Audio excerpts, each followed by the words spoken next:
everybody. Welcome back to Reality Realness with 3 S's. I'm your host, your Chantele and Francis, with my amazing co-host, Tanya. How are you doing today, Tanya? I'm doing okay. How are you doing? I'm doing okay. So I'm house sitting and cat sitting right now. So not at my house, but at another place, like a bit, it's on the East End, so a little bit far away from where I currently live. And so it's been great, whatever. But I had dinner plans tonight. And so I was like, you know what? I'll do the podcast at home and I'll just leave everything my setup here because then I can get dressed and ready to go out in the evening. And so yesterday, though, while I'm over in the East End, it's not as well taken care of, we'll say, as my neighborhood is. And so I'm walking to the store. I hit some black ice, and I fell the hardest I've ever fallen in my entire life. I did not think that was going to get up. Like, I screamed. Like, I thought people were going to come out of their house and run and like help me. I fell hard. And then I finally like get myself back up, and I was like, oh, I feel okay. And I got some Tylenol, and I felt fine. But then when I was sleeping at night, like if I moved in certain positions, I'd have this terrible pain. Like it's like a shooting pain. So I feel like it's an inflammation of the knee joint, is what it feels like if I'm going to diagnose myself. So the reason why I'm late in the end is coming back to my house. I didn't realize that I can't walk as fast as I normally walk. And so I just didn't give myself enough time. So I'm very apologetic. I had good intentions to be here on time, but I literally could not walk. I'm sorry. Are you okay though? How is your knee? It's still like swollen? It's not really swollen. Like, I mean, a little bit. Oh my God.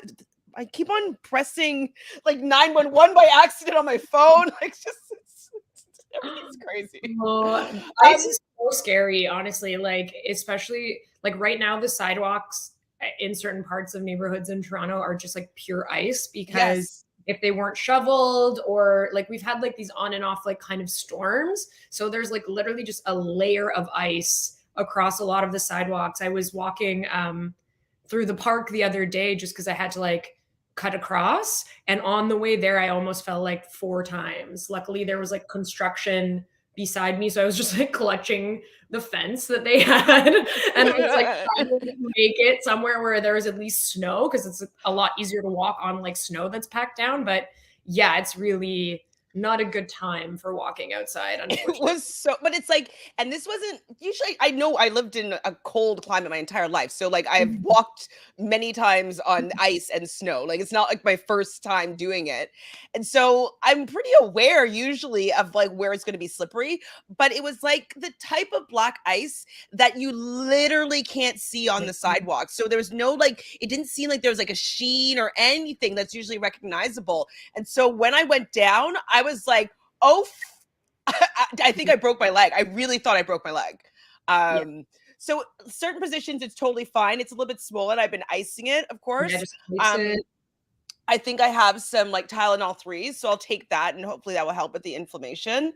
But like I can tell that it's like, have you had inflammation of your joints before? Like I've had my sciatic has been inflamed before. It's that pain that every once in a while you hit it the nerve and it just hurts so bad. I can't remember if it was last summer or the summer before, because I don't remember time now. When was this, like a decade ago? But it was either I think it was maybe the summer before, because I think last summer I was fine, but I sprained my ankle, and that like swelling that occurred, and it was delayed too. Like it was like it happened, and then initially I was like, I'm fine, and then just like kept walking around like acting foolish, and then the next day it was like a cankle. Like it was so swollen. Awful. So I know the feeling, and just it's just falling down. It's scary. You don't know. It was frightening. Like, just by myself. It was early in the morning, like 8 a.m. And I'm just like, hello, help. Like I didn't see that, but like I was also like, oh my God, if someone heard me fall or saw me fall, it'd be just so embarrassing, people coming up to help me. I'm just like, so I'm just like getting up. I'm like, you know, so bad. Okay, but I am here. I am fine. I don't usually hurt myself, so this is just like I don't I'm not used to not being able to do things at my normal speed. So I kind of just misestimated my capabilities. So, but I'm happy to be here to talk about this episode. We're talking about The Bachelorette today. We got its finale, episode 10. And I had to say, I had to take like props where props are due. We were both correct. Yep. As much as they tried to act like something else was going to happen, we were right. And I don't know. I think that tonally also made the episode a little bit strange for me because, as usual, they try and act like this is the most dramatic finale ever, but it wasn't. It was actually precisely what we thought was going to happen. I don't know. I guess they had to do something because they couldn't just be like, it's what you think. But like, that's what went down. I think if anything, I'm more kind of surprised by the overall Bachelor Nation reaction to everything. Okay, so what was the reaction? Like I've heard some things.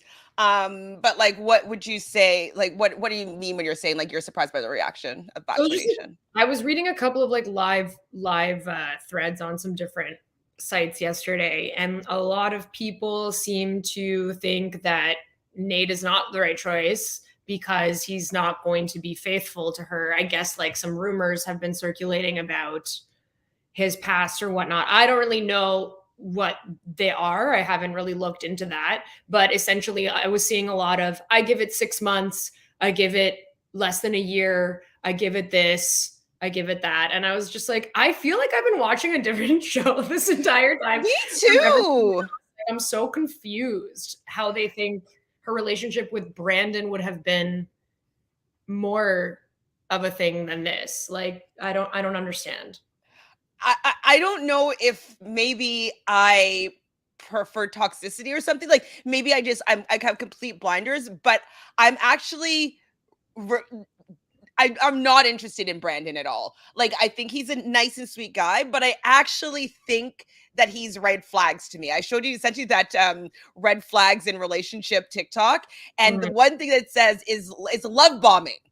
He's love bombing all the time, and he's all this flowery words and like what do they even mean? Like, what do you mean? Like, I can't another breath without you, like as if he's Shakespeare. But I don't feel it. I don't believe it. I don't feel it.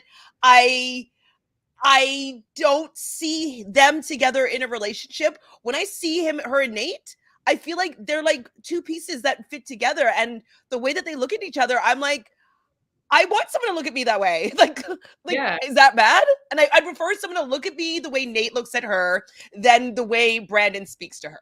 Yes. I also prefer someone to be real with me than to just say what they think I need to hear, right? Like it's one thing to have all these proclamations of love, but like, I don't believe you. Like you can like until my last dying breath, I will love you forever. Like I can't well, I can understand like with Michelle when she says there's one person I can't see my life without, and so that makes sense to me, saying lines like that. But this like this undying love thing, I just don't believe it from Brandon. Yeah, I will say okay, so my overall thoughts, I was team Nate. I'm happy that he won. I think he's the best fit for her. I think his overall performance this episode wasn't strong. No. I will say. Like, I don't think he really, like, I don't think the proposal hit.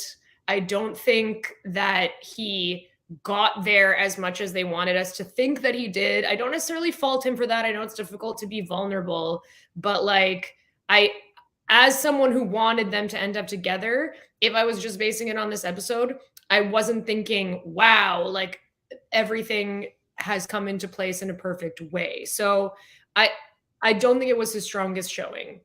And I think for Brandon, it was a pretty strong showing. If I'm just removing my like personal opinion from it, like he had a good relationship with the parents. He was very kind, minus the ring throwing. I don't think he actually threw the ring though. Someone said that he didn't throw it. I was like, maybe he threw a rock. Why would he throw the ring anyways? And so yeah. So I get it, but at the end of the day, I do think that Nate is the right person for her, of the options of people on the show. And I'm happy for them. I hope it works out for them, and I wish them the best. I really don't think that Brandon makes sense for her, honestly.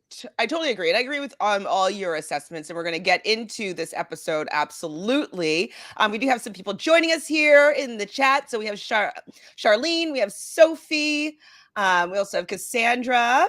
Yes, Cassandra, you finally made it to one of these lives. Yay. The last one of the season, the last one of this year, the last one for a while, probably, unless we decide to do another show. That could be fun if we decide to, like, I don't know, do Below Deck Med or something, a new one. Anyways, we'll see what happens. Hi, Tamika. So Tamika also has she listened to a podcast with Mike Johnson and Brian, and she found that Brandon came off kind of not in a great light. So Tamika, if you could maybe share a little bit of your thoughts of Brandon, just so we can get a little bit of how he's coming across now that he's outside of the show. So I hope you guys get better. My mom slipped on black ice a few years ago and it messed up her hand. Yeah, it sucks because, like, falling, you can never really do it that gracefully when it's black ice. You just get, like, taken out from under you, and it's so fast. So I hope your mom gets better, though. I'm sorry that happened. Hi, Lily. Hey, so excited to hear all your thoughts about this episode. I do have lots of thoughts. First one that you can maybe ponder on. Who is Polly Claus? Like, I don't know. And it wasn't poly as in like poly, like polyamorous, like poly gender. Man, why did he not have a beard? Like Santa, like that's not Santa. That's not the But vibe. It's Polly Claus though. So is it because like a beard is too heteronormative? Yeah, I just for this show. Oh my god, come on now. I don't know. Do the producers hate us? I think so. Have they given up on their job completely? They want to see how far they can go. Like, maybe some combination of both. Like they either detest us as an audience or have just stopped trying in a variety of ways in this episode. Like if you can't write the lead properly, and then what the hell are you doing? Like, what's going on? Like, they were very nuts. Let's definitely, I need to talk about that moment because I obviously edit a lot of videos. Both of us are in, film and television world. We've edited a video in our lifetime. And in post, it is possible to change the levels. Like, you can change the levels. You can raise the voice, the vocals, and you can lower the background noise. Why did it sound like I was in the ocean and reading lips? I couldn't hear. Like, I was so Where's the subtitles? I was so confused. There's no subtitles. This isn't the first time you filmed something near water. You do an entire fucking show where you're at the beach and we can hear things. So what are you doing? It's the same beach. That was the same setup as Bachelor in Paradise finale. I stood there putting my volume to 100 and I still could not hear a goddamn word she said. I thought I was in the waves, like being splashed. I was so annoyed. Why are they doing that? What the hell? Like, film it again. I don't care. Let's figure it out because I can't hear. Throw some subtitles in. Do something. Like, what was that? And at that moment, I thought, they don't care. No, yeah, they're just like, whatever, guys. Sun's going down. Like, let's get the shot. Who cares? Like, you've been on film sets before, I believe, and like, if a plane drives by, you film it again. You know what I mean? So like, do it tomorrow. I don't know. The producers, the real losers of this episode in such a variety of ways, like from the masks to the tweets that they obviously wrote about Clayton to the sound and everything in deciding that, which I guess also goes to the editors and the sound mixing people. This was a mess. Like, it was tough to watch. And as heartwarming as they wanted it to hit, I could not get past these things. Like, they really just like took me totally out. Like, to start the entire thing with Tayshia has COVID, and then like that's the energy. Exposed to COVID. Sorry. And then like the masks are now on in the audience, and I'm just like, what is happening? What a disaster! What a disaster! Now, I wonder though, with like Tayshia being exposed, like I wonder if she got some backlash from the last time she was on the Men Tell All, maybe, and like didn't want to feel like she needs to be in the hot seat again, because it just seems so convenient that, I mean, I know that New York is wild right now with the new variant, and so like, of course, safety first, but it just was very like interesting that Tayshia wasn't there. And I also kind of wondered if they were seeing how Caitlyn would do as a solo host.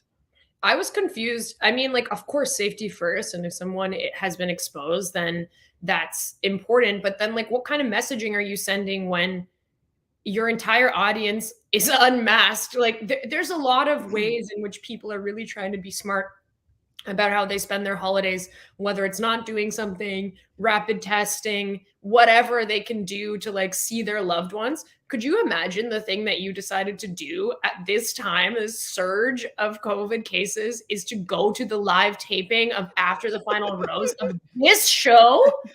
No. And if you are in there, wear your fucking mask. Like, I was so confused about this entire thing. And were you also confused as to why Becca and Thomas, as well as Serena and Joe, were there, and then we didn't hear anything about them? Like, what, just a wave? Just like a spotting? Just got to remind us of successful couples that they've had, you know? Every once in a while, they have to pepper that in so that we can remember that, you know, this show works. Right. Well, it would only really work though if like Becca and Thomas were engaged now, you know? Right. So well, they were just like laughing in the background too. Like at one point, Brandon was talking to Michelle, and I could see Thomas in the background lolling to Becca about something. And I wasn't about whatever was being discussed on the stage, but I was like, wow, this is really riveting that you feel that you can't even pay attention to Brandon crying again. Like, this whole show was them trying to convince us of something. That's for sure. Trying to convince us of the next Bachelor.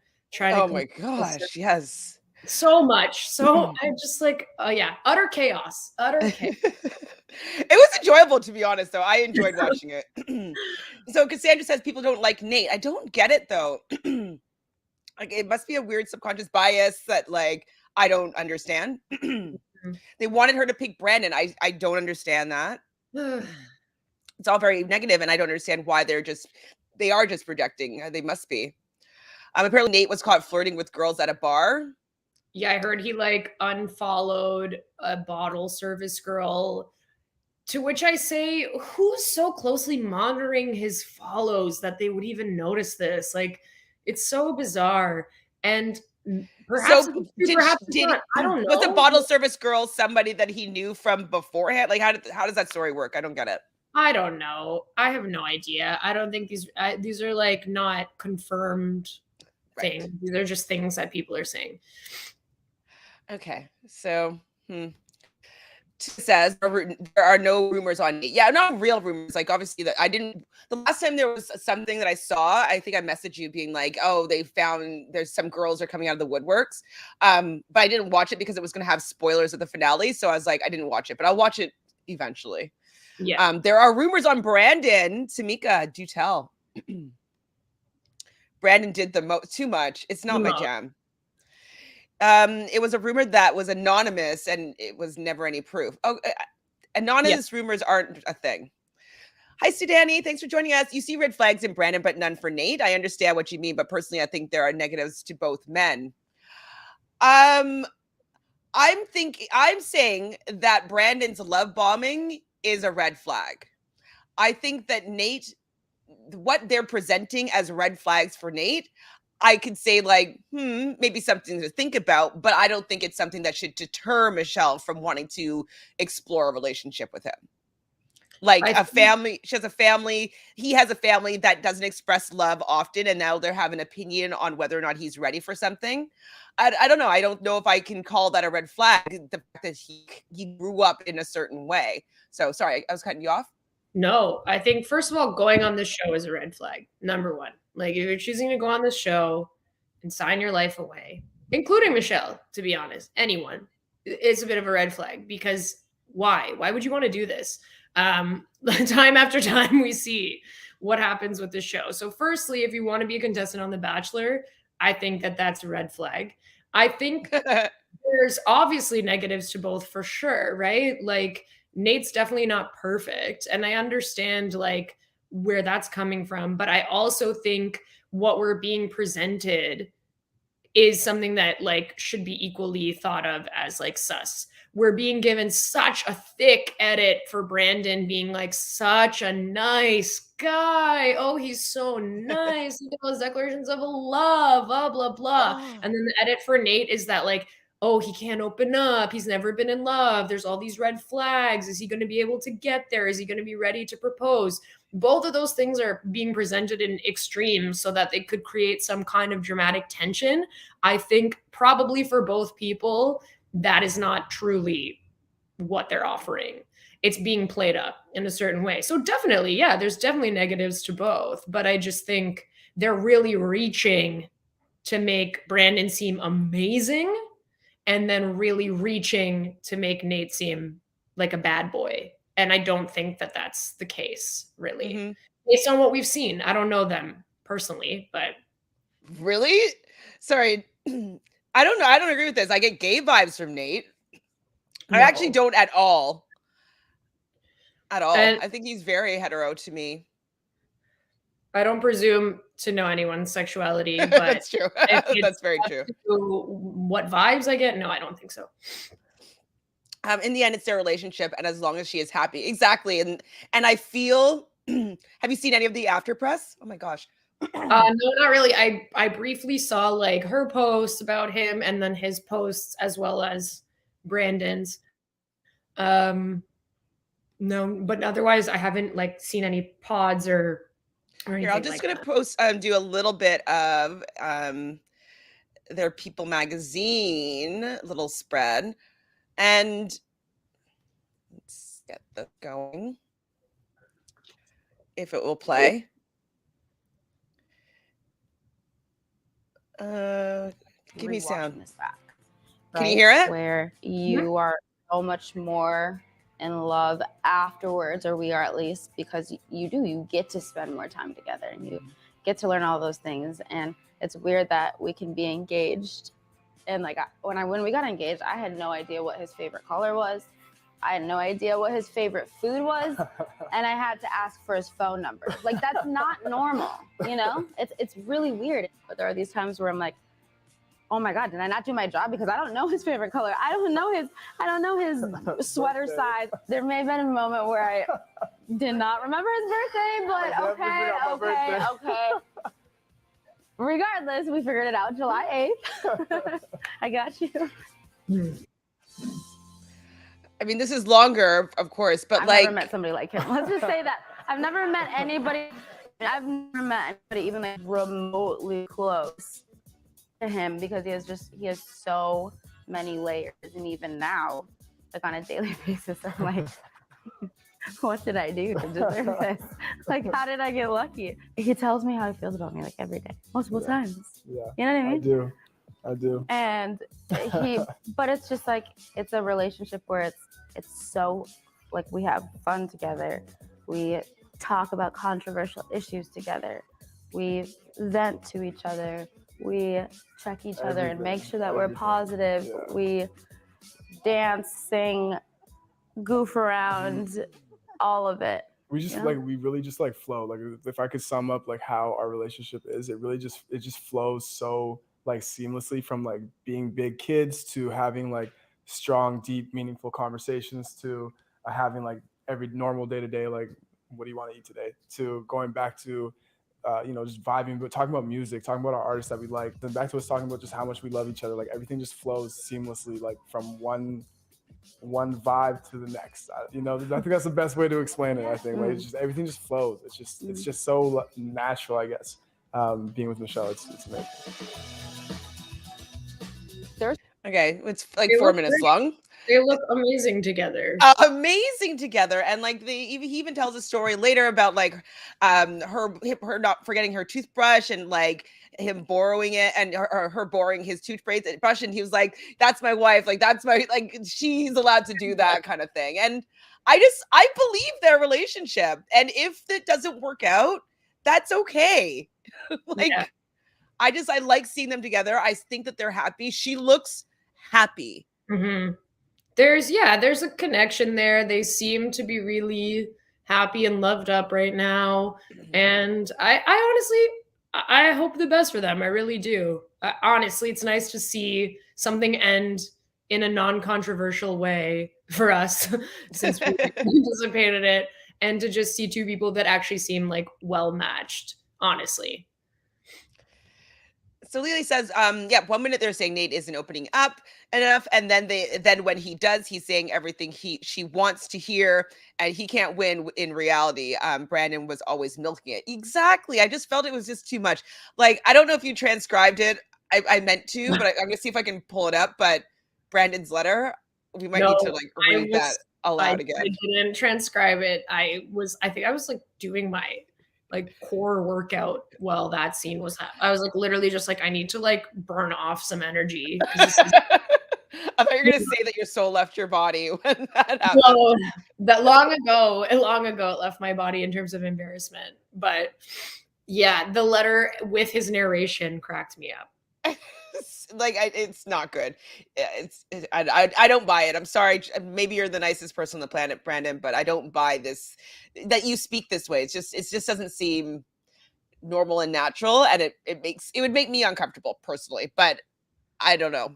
The second I saw the Michelle off center on the front of the envelope, I'm done with this man. I mean, do you think he actually wrote it? Like I don't know. If he did, he has nice penmanship. It was very like boy penmanship. Like it was nice, but like it seemed like boy. Nate isn't great with his word. No, he's not, but he's getting better. And something that they do mention is that he doesn't know how to articulate what he's saying, and he's not used to being forced to do it, and being used to being forced to do it in front of cameras, in front of producers, and people being like, say this and say the right thing. And so, you know, all these were new experiences for him, and having to be a perfectionist at proclaiming your love on TV. I don't know. Like, wouldn't you be a little bit more sus at somebody that was that good at it? Like, yeah. I wouldn't be great at professing my love for somebody that I just met on TV in front of like a gazillion people. Like, no, not everyone's naturally like able to do that, and that's okay.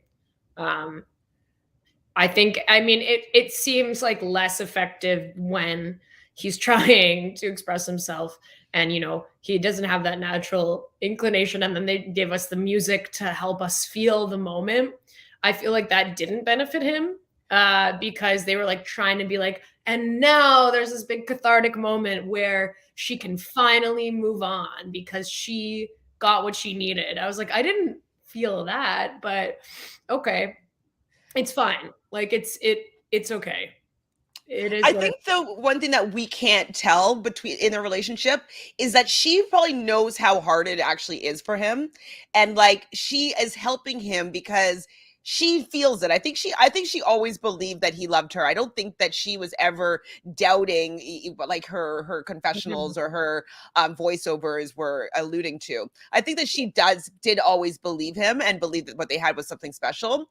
I think that she was helping him because she knows that he doesn't have the vocabulary. He hasn't been taught this growing up. He hasn't heard this around him. He hasn't seen these affections. He's never hugged his family before. He doesn't hear I love you every day. And so she's just helping him being able to say these words. And so for the fact that people are like, oh, she's dragging it out of him, it's like, well, she's helping somebody that doesn't really have this vocabulary. She's a teacher still. I think whatever happened behind closed doors at the fantasy suite, to me, read as like they solidified and like had some pretty like real conversations about what was actually happening with their relationship, because that she left that fantasy suite like in with a totally different energy than the other two. I think that probably was a place where she was able to maybe hear more of what she needed to hear when the cameras aren't there. You know, like you can actually have a more honest conversation, or at least that's the vibe that I got. I actually have no obviously have no idea what they talked about then, but that I was agree. the vibe that I felt. So I think this was more so like the formality, and then to counteract the conversations with her parents, which, I mean, that was also like, why would Michelle's mom tell Brandon that she hoped that it would be him? Like, why? What gives you the right? No, I'm just kidding. But like, actually, like, that's kind of like, I don't feel like parents should be saying anything like that in an event where there's still two people left and someone could be chosen or not chosen. Like, you're not making the decision.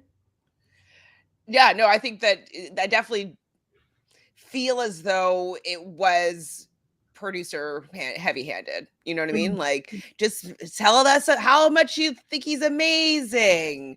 I think it's to really play into that storyline. I also think we might talk about this a little bit more, that the fact that that Brandon had already met her parents, I think that just added to him being more liked by the parents. They know him. They're used to his energy, used to his vibe. They've already had one-on-one conversations with him. So it's like, hey, again, nice to meet you, the guy that Michelle is dating. I think that the producers knew from even then that Michelle was probably going to choose Nate, and they wanted to make somebody else a front runner. And I think that that's why Brandon had two opportunities to meet the parents, so that it would be so drastic how much Nate wasn't able to connect with them in comparison to how easy it is for Brandon to do it. So I think that it was all producer. Well, and Brandon's definitely the type of person that can like way more seriously like turn it on in a parent situation. You know what I mean? Like, that's exactly the type of person that meets people's parents and is just like so good at having that type of conversation. That's not really like a skill that everyone could possess, especially when being on camera. So like, he was, to me, like almost being a little bit extra, I thought, in that entire interaction. But people are going to come for me. People are going to be like, you don't like Brandon? I'm like, he's sweet. He's a nice guy. I think that he has good intentions. I do think that he liked Michelle a lot, but I'm not buying these proclamations of love. It's too far-fetched for 6 weeks. It's too, if it was anybody else that she was in a final two with, like, I'm sure that they'd be like, they would think that Brandon was like being too extra. In my opinion, he did get more cheers in the audience when they were like, and we have Nate and we have Brandon. So I was like, definitely the audience is more team Brandon for sure. One thing that I noticed though that Michelle said, and probably her first confessional or voiceover, was that Brandon loves me so much, and that's what she said about Brandon, and then Nate has never felt these feelings. And so like those are completely different ways to be judging a relationship, right? Like somebody that, oh, he loves me so much. Well, how do you feel about him? Like, what is it about your relation? Oh, we have so much fun together. Okay. But what else? What else? I want to know more about like why he can't wait to take his last dying breath until he wakes up and sees her every day of his life. Like, yeah, like, this person will be devoted to you, so he says. It's like shrine energy. You know what I mean? Like, or high school crush energy. I remember my best friend in high school, she had this like undying crush on this guy, Brian Armstrong. And Brian Armstrong, he was really cute. Like, he's like, I don't know, he's an amazing artist, and he had like long hair, and like he was just like, and he's actually also very, very, very good looking. Sure. And he was like 2 or 3 years older than us. And she was in love with him. And we're just like, wait, this isn't healthy, because he doesn't know who you are. Like, he knows who you are, but like, you guys aren't dating, you haven't been out on a date. Like, you just love this like idea of this person, but you don't even know him. And like, she would like write him love poems, and like she's a songwriter, so she would write songs about him. And I'm like, this isn't healthy. Like, we had to really like be like, this is what a high school crush is, because it's not real. And this is what Brandon's relationship feels like to me. It's like it's a high school crush that isn't real. It isn't sustainable. It's not based on real things. It's like based on kind of like an outline of a human being. And I mentioned this comparison before, but it reminds me of Claire's idealization of Dale. She didn't know who Dale was to be like, he's the one for me. Anyways. It's just not as reciprocal, right? It's like Michelle's like worried that she, might end up with someone who doesn't like her as much as she likes them, but that's who she is in the Brandon relationship. Like, his love for her is like so high up here. I don't think that she's there in the same way. Not in the same way.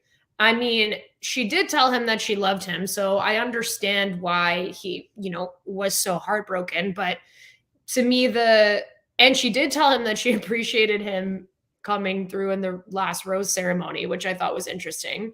But like, to me, the letter was another Hail Mary attempt. It was like another thing for him to do last minute, to be like, this is how much I love you. Don't you see? And it's like, yeah, that's just unfortunately not reciprocated in the same way. Yeah, it's just not, it's not balanced. She's not coming at him with the same thing. Like, I do feel that Nate and her, how they express it, like, she is a little bit more, she's better with her words, absolutely, and better with articulating what she's feeling and how she needs to say it.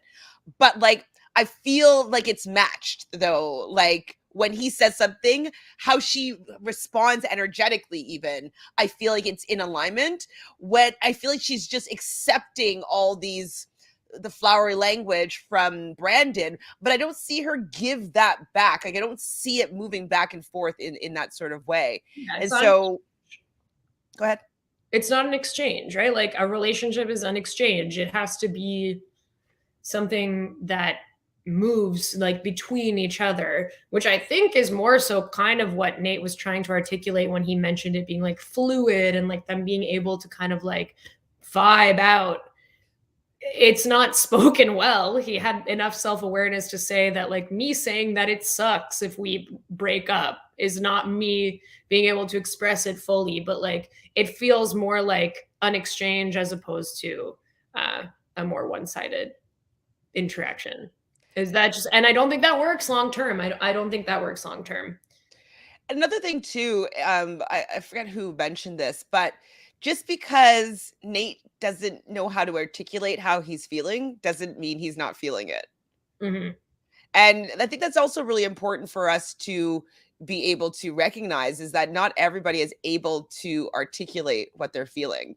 And in a partnership, in a relationship, like, Michelle is willing to teach him how to treat her and how she wants to be treated and what is okay and what's acceptable. And she's willing to go on that ride with him. And so I'm impressed that she was able to still follow her heart, even though, maybe it would be a little bit scary that this person would not be able to articulate, but she was following her heart. And that, I think, is important. It's kind of like, remember Ari's season? I mean, obviously things were wild in terms of the ending with him choosing Becca and then like going back on it after. But Lauren, his actual wife and partner now, was very much not able to articulate things well at all. And I think that like, not to give Ari too much credit here, because of course the way that played out was ridiculous and at the expense of Becca, but like, she couldn't say those things. It seemed like he made the choice to like choose the person who was able to articulate those things better.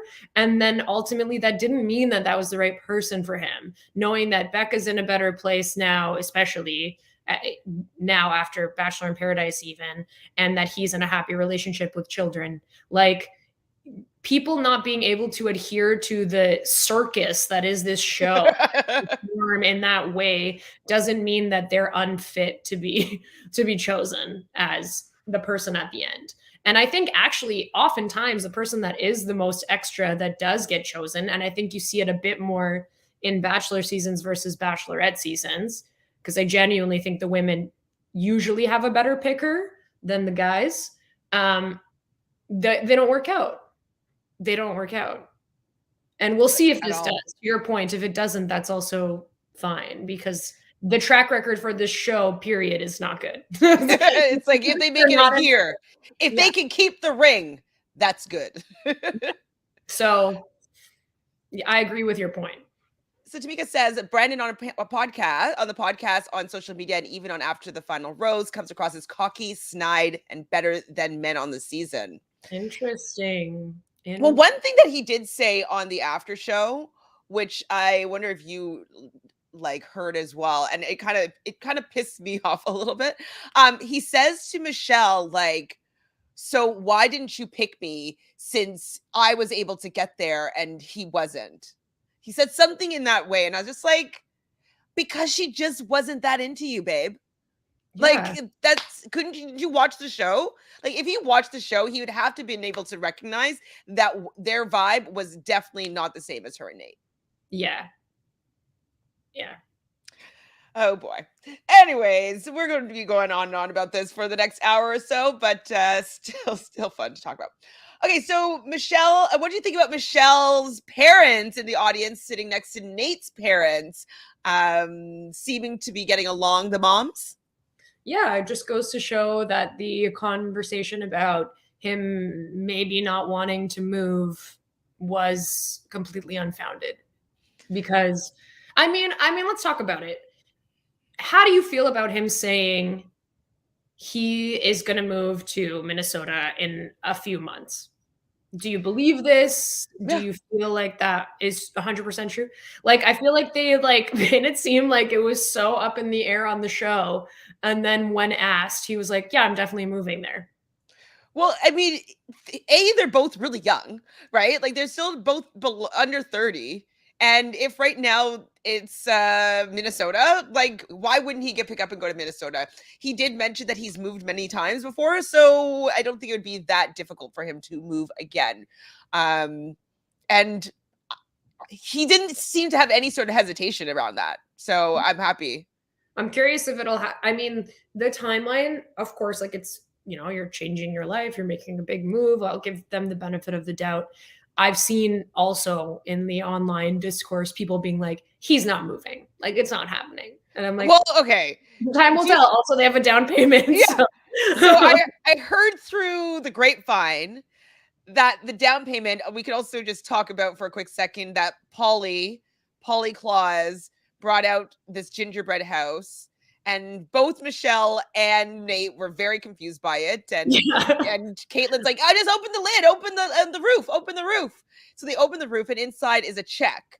And I couldn't tell how much it was, but it seemed like to be a lot by the reaction of Michelle's face. $200,000. And that's what I heard after. So it was a 10%, 20% down on a $1 million house, which I don't know the market in Minnesota, but I think $1 million would go quite far. So even if they went to half of that, they could probably get a gorgeous house. $200,000 for a down payment. That's pretty significant amount of money. But what was that? Like, don't get me wrong. I'm happy that was given, but this was such a bizarre moment. They've never done this before. They're just so in the Christmas spirit? Like, what's going on here? Well, and what's the condition? What's whose name is the check written out to? Like, do they have to film in their move-in? Like, has a reality show on ABC? Like, Nate and Michelle move into their home together. Like, I don't know if there's other stipulations. What's the fine print? That's Tamika what I heard. Did give a good thought that maybe it was an apology for how they treated Nate, because the show really wasn't kind to him. and maybe it was just kind of like, hey, sorry, we kind of ruined your life here, and people think that you are a really shitty human being and that you guys shouldn't be in love, so hopefully this makes up for it. Well, good, I guess. I mean, yeah, just a weird, you could tell even they were like, whoa, what? Wow. Yeah, but it's like, oh my god, these are just like, it's like a handcuffs. Like, what do you want from us? Like, do we have to film our birth on like live on ABC? Like, what does this mean? Yeah, no, it's like, because you have to stay together for 2 years to keep the ring, right? So how long? Now you're locked in 25 years for this mortgage. Like, what is that? Oh my. Hopefully we'll hear more about what the fine print actually says. So we have Brandon is going to be meeting the parents first. He brings obviously some flowers, and he brings Michelle's dad a new pair of swim trunks. What do you think about this as a choice? I'm done with his clothing gifts. I don't care. We're not even done yet. Like, keep trying. Keep trying. I mean, there's nothing really that happens that much on this Brandon date. He definitely says that he's going to move to Minnesota. His job is remote, and his mom is so happy about this. They're just they're just so happy with Brandon, and oh, he's just so great. And I was kind of like, I didn't really even feel the vibes there. Like, it just seems like it was okay, but like, it seemed put on to me, and it could just be because I'm biased, because like I'm team Nate, and like I don't trust the producers, but I felt like the mom wasn't that excited. Like, he's not that fun and that witty and that like, it's, I don't know. I definitely just was feeling like I was watching the episode, and then they talked about how this was going to be shocking. And then even my partner was like, how is this going to be the most shocking finale? And I was like, exactly. Even you can see that this is when you really watch this show. Like, you watch like 5 minutes at a time when you walk by, and you can tell that this is just like such a reach. So it was hard for me to not view it from the lens of, oh, clearly they're trying to make it seem like everything is going to work well for Brandon. However, we did think last week that the conversation about jealousy that was brought up was going to be about didn't happen at all, and it just didn't even really play out in any way. Well, if it did happen, it was about Brandon's date, or they asked the dad about Nate while he was wearing the shirt for Brandon, but it was only a soundbite. We never saw that conversation or that thing come to a head. So I think that the producers specifically got that clip. Yeah, and I think that was maybe the only thing that I was kind of looking out for and thinking, oh, as soon as that didn't happen, then I knew they were going to try and go for like a almost Brian-esque type situation here, to have it seem like, okay, he's so ready. We've got, well, I guess Brian was technically the person that was more ready, and Peter was the one that wasn't, and that was how that played out for Rachel Lindsay. So not really exactly that, but either way, I could sense that that's where it was going. I didn't really think, no matter how hard they tried, that it was ever not going to be Nate. But they really tried. They did. They really tried with this date, making it seem like it went so well, versus Nate's. You would be welcome in the family. I was like, oh, everybody's gonna be welcome in the family. You know what I mean? Like, Nate's gonna be welcome too, as we learn. So when Michelle's talking to her mom, she does say that like he would do anything for me. And have you caught up with Bachelor in Paradise Canada yet? No, I haven't. But can I spoil you? Yeah, that's fine. I don't care. I won't fully spoil you, but there is a relationship where one person is just kind of like, I love you, I'll do anything for you. Like, we could do anything. And she's like, but like, what does that mean? And he's like, I don't know. Like, what do you want? I want whatever you want. And she's like, but what do you want? And he's like, well, whatever you want is what I want. And she's like, that doesn't mean anything to me. I want to know what you want. I want to be doing something with you. I don't want you to just want everything I want. And like, they got in kind of an argument because he was just like, anything you want, I'll do anything for you. Like, just completely a similar situation to Brandon here, that like he'll do anything for Michelle, but I don't see, as we've kind of already mentioned, it being reciprocated in like a fluid relationship. Mhm. Like, Michelle, would you not do anything for Brandon? Would you not want to have your last undying breath to be in love with him forever and ever? Like, no. So her mom does want her to be with somebody that is like her dad. And they keep on saying that Brandon's like her dad. I don't really see that, do you? No. I mean, I don't see I think that. Nate's more like, I mean, Joe's more like her dad, but Yeah, that's true. I could see that actually. I think it's clear that like I mean, I kind of do see that in the sense that from what we get of like Michelle's parents' relationship, it seems like her mom, whose name is Levon, I want to say, I think, and Ephraim, I think are their names. I might be wrong about that. My apologies. It seems like her father is more like Brandon in the sense that he's very supportive of her mom and just kind of sits back a bit more chill and like lets her kind of like own the conversation. He doesn't seem like the kind of person that needs to commandeer any energy. He's comfortable just like being there, but he's not as like Brandon's way more like energy, like, you know, like big, like, oh, I'm so excited. Like Ephraim is like a very chill man. Like, but I can understand that in terms of like, it does seem like he's like very devoted and like, you know, supportive of his wife. great. If that's the characteristics that they're recognizing in Brandon, that's awesome. Like, Yeah. amazing. How did you feel about, though, at the end of their date, or like the parent portion, there was this like the longest kiss ever with like a voiceover, and I was just like, I can watch kisses that I feel like there's a connection, but I couldn't watch this one. I was like, it was too much. It was too long. It was too much. It Did you was watch really it? long. Yeah, I got like the full spectrum of what their kissing style was like, which is like all bottom lip and like just yeah, it was interesting. I will say, I think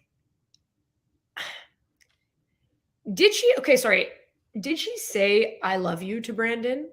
Or did she say she's in love with him? Like what did she say? I didn't write it down. Because we know she said to Nate directly, I love you. And they actually exchanged I love yous many I times. think she said, I'm in love with you. I do Okay. think she said that. That is unfortunate. I mean, like, I'm not trying to say that she's not, but I can get why he was maybe confused then. Mm-hmm. For sure. I think that she should have maybe held that back. And what's really interesting too is I think that this might have been what Katie was avoiding, because if she had said, I love you to Greg, she probably still would have chosen Blake. But she would have that final two, like, heartbreak of Greg.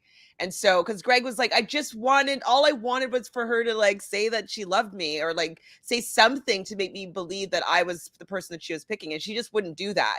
And so maybe if she had, though, he would have stayed, but she probably still would have broken his heart. But I think it's a similar situation. I think it was like, yeah. And I think also that he gave her the go ahead. We talked about this last week when he's like, you know, whatever you choose, like, I support you. And she already knew that she wanted Nate more than Brandon, I think. And so I do think that she kept, whether she was going to or not, that one of the reasons why she kept Brandon was she knew that she could break up with them a little bit more easily. I think that if it was Joe, a little bit. I think it would have been really hard if it was Joe too. Okay, Tamika says, I think that he lies. So he, I believe, is Brandon when he says that he supports Michelle in her decision. Making proof was pulling her aside during the rose ceremony, and the letter and his snide comment about pulling feelings from Nate. True. Like, that's true. Like, I would agree that, like, I wasn't really impressed with how he was, like, saying to her, like, why didn't you choose me if I was able to get there? And he didn't seem like he was. Well, trust her opinion. Trust her judgment, Brandon. Yeah. It's kind of annoying too that like the sentiment online Like, you know that meme where it's like a guy like getting ready, and then like as he's getting ready, it turns into like full clown makeup. You know, like that meme.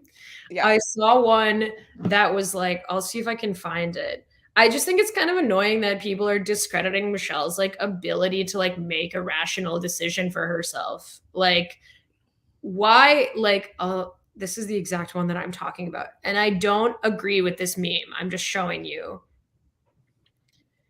It says me going all season thinking Michelle has good judgment. So what? Like, I'm just like so irritated that like people think that this person that has been articulate and thoughtful and compassionate and has had relationship experience and like seems to be all around like really great woman doesn't have the ability to make the right decision for herself on this show. When she doesn't have the right to choose who she has a connection with. Like, that's not good enough. Her choice is not good enough because you think that somebody else is better for her. And that's what happened to Rachel Lindsay too, is like people were, and I will say at that time, we've talked about this before, like I was totally like naive to the Peter and Brian situation. And I was very much thinking like, oh my God, she should have chosen Peter. Obviously hindsight is 2020. And like, what, you know, and we were pushed in a direction to believe that she didn't make the decision that was the best decision for her at the time. But like, why did they constantly have to like discredit actually like women who have good judgment making the right call for themselves? Like, give me a break. If anything, I would have been like, I don't trust her judgment if she chose Brandon, because if she chose Brandon, I'd be like, oh, I thought that Michelle would be trusting her heart here and that would make a better choice for her. I didn't think that she would buy this crap. Yeah, like then I would have been like, wait, this seems like very off of like everything that we've learned about her this season. Like, let's just like believe that she's not stupid and made the best decision that she can make for herself based on how she feels. And like, that's perfect. Like, she seems to be doing okay right now. Like, let's let it be and like let them be happy. I can't believe so many people were duped by this. Are we? Like, maybe I don't know. I was scared. Like, maybe I was like, maybe she is with Brandon. Maybe I'm completely wrong here. But we weren't. Hi, Mary. So Mary says, hi, ladies. Haven't watched the episode yet because of Hulu is being weird, but I'm here for your recap. Thank you, Mary, for being here. That sucks that you haven't watched it yet because I thought it was a pretty good final. Like, I enjoyed watching it. I wasn't fully on the edge of my seat or anything like that, but I thought it was entertaining personally. So Tamika says, ultimately, the producers are manipulative and people fall for it every season. We didn't fall for it. We were on the money. Not this time. Ain't getting us. No.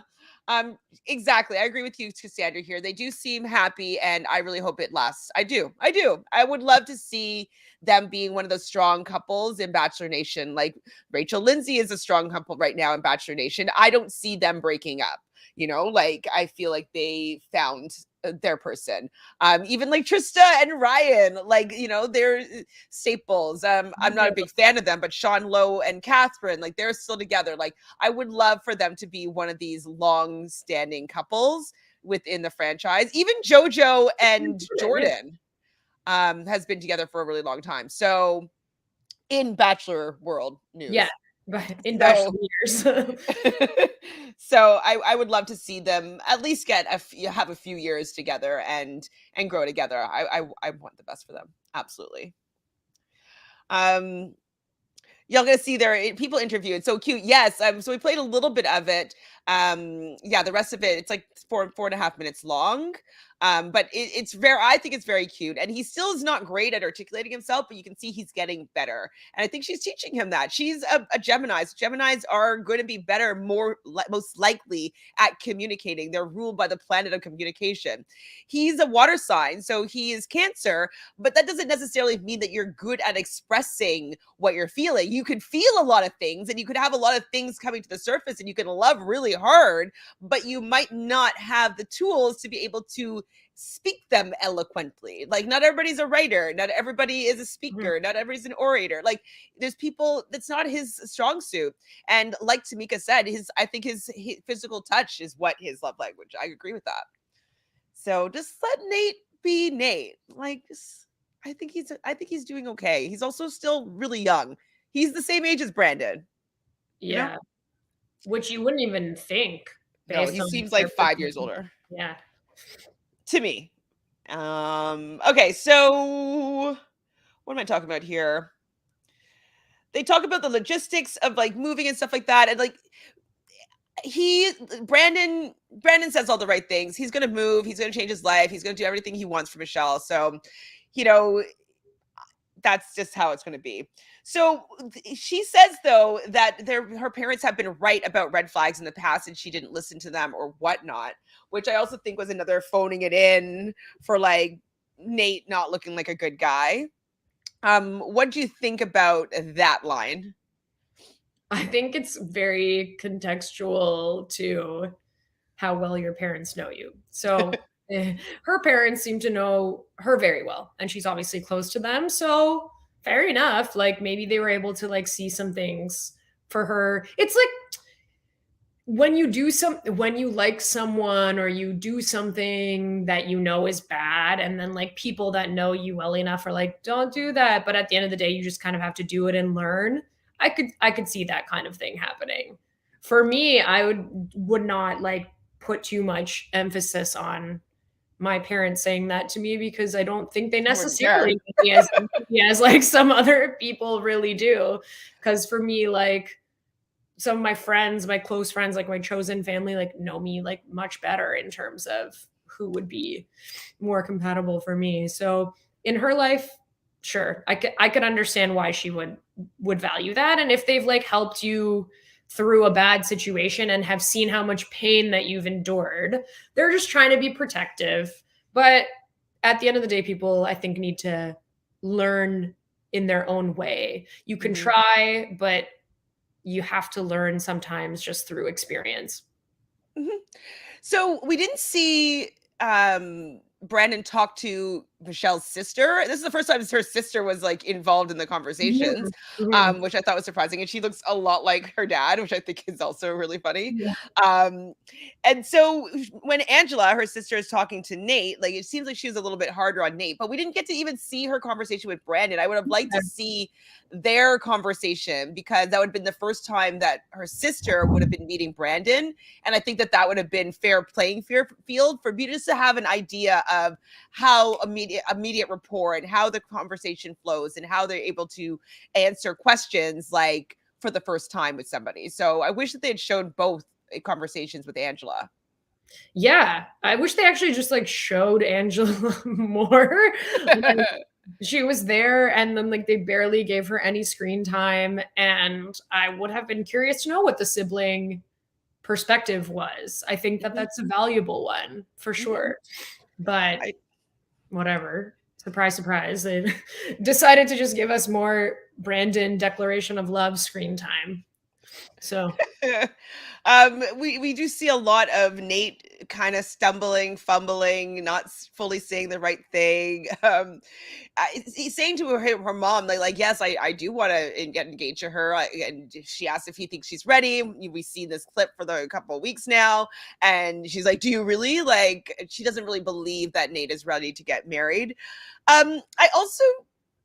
I don't know. I mean, I know she's just playing the role that the producers asked her to, but it's also not really fair for like a parent to be like, I don't think you're ready to, like, I don't know.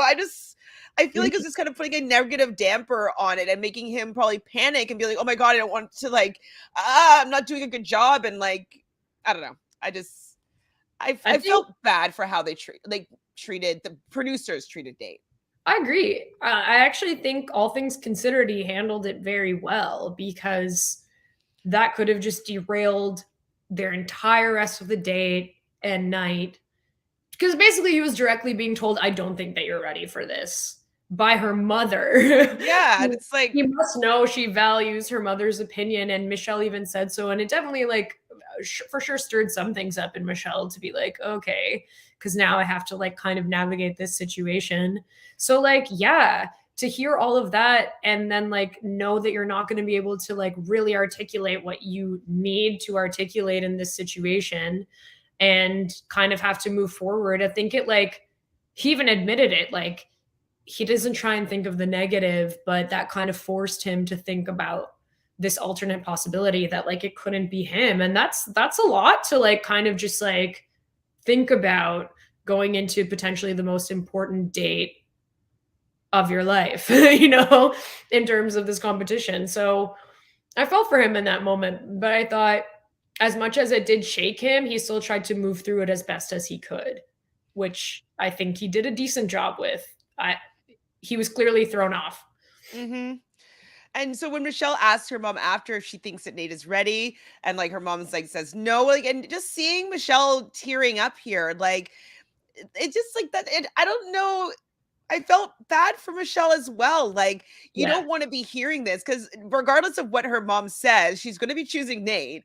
And so the fact that like her mom isn't seeing the love that she's seeing, like that's hurtful. Mm-hmm. I know it's the show and she signed up for it, and I'm just kind of being like a supportive friend here. Like this kind of sucks, the situation that she's in. It's just an obstacle, right? Like now you have to navigate that, whereas the other option presented is a much easier path forward in terms of that. But I also don't think, I think it was definitely pushed this way for us to like, it made it seem really harsh, you know? So, or I don't know, real, maybe not hard idea. Either way, it definitely made her pause to think about how she was going to move forward with this. Because I also felt that too, where it's like, well, she wants to choose Nate. So now she has to figure out a way forward, which I guess was trying to help him say the things that he needed to say.